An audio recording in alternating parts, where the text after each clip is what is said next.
Hey everybody, welcome back to theclinicaltrialsguru.com. Again, it's theclinicaltrialsguru.com. Thank you guys all for watching. It really means a lot.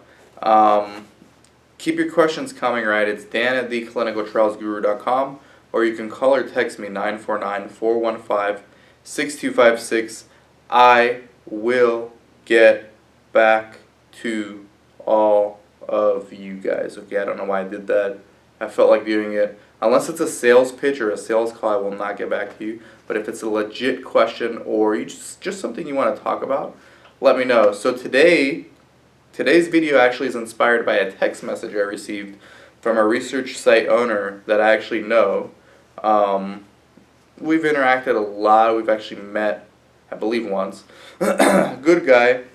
So he owns a research site, and he texted me today telling me that, hey, I should probably do a video on explaining what I think about whether employees should be your friends as a research site owner, or just for any business for that matter, but I know the majority of my audience members are research clinic owners. And I really had to think about this for a while, and I still don't think there is a definitive answer to this. I think it's whatever you're comfortable with, honestly. I know for myself, the politically correct answer is to say no, employees are employees and they're not your friends.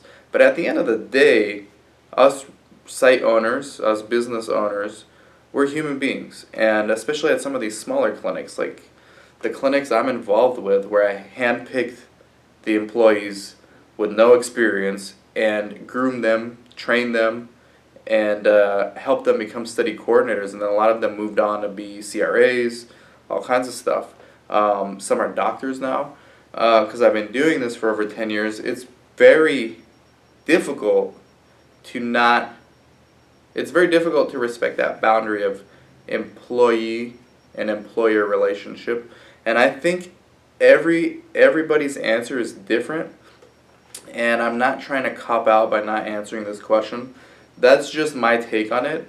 There are some employees that I am friends with, and I also have some employees that I'm not friends with, but I'm friendly with in the work environment.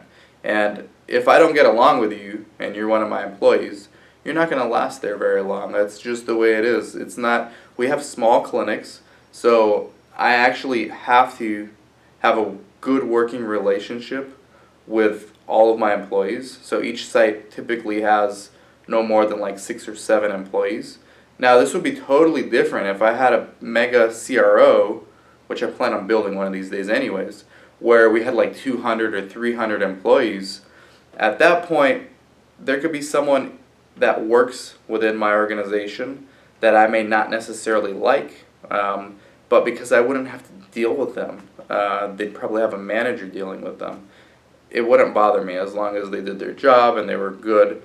They can stay. But the way it is now, 10 employees or less, where I'm actively communicating with all of them daily, on a daily basis, we have to have a good working relationship, or else you're not going to last. And this is not a democracy. This is a dictatorship run by the clinical trial guru, right? So that's the way it is. It's very important to me for me to be able to get along with the people I'm about to hire at these small clinics. I've had interviews where I've interviewed really qualified people, but I can just tell that we were not going to get along well. Our personalities clashed, and so they weren't hired. Now, back to your question about whether you should be friends with employees, I really think it's a personal decision. Like I said, I have some employees that I'm friends with.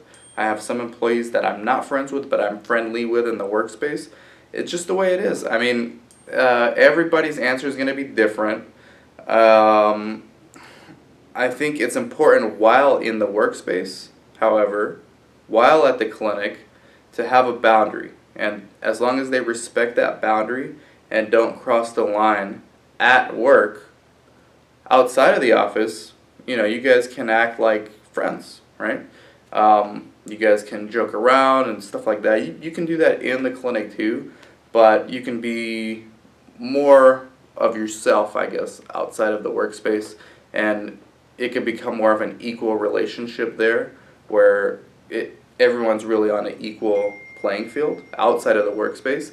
But in the workspace, that respect has to be there.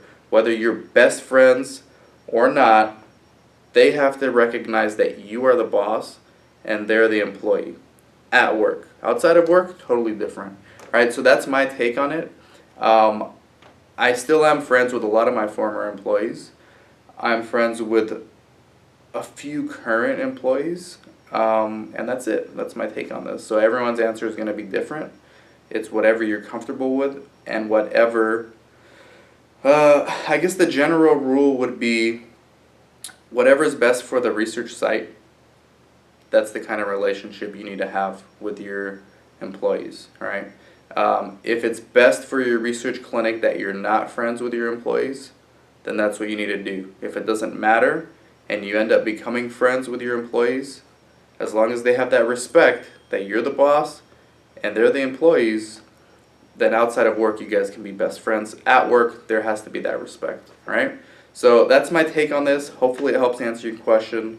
It's a good one actually, and I'm going to post it on my LinkedIn group, the Clinical Trials Guru Leaders, to hear some responses from everyone in there, right? So thank you guys for watching. Take care.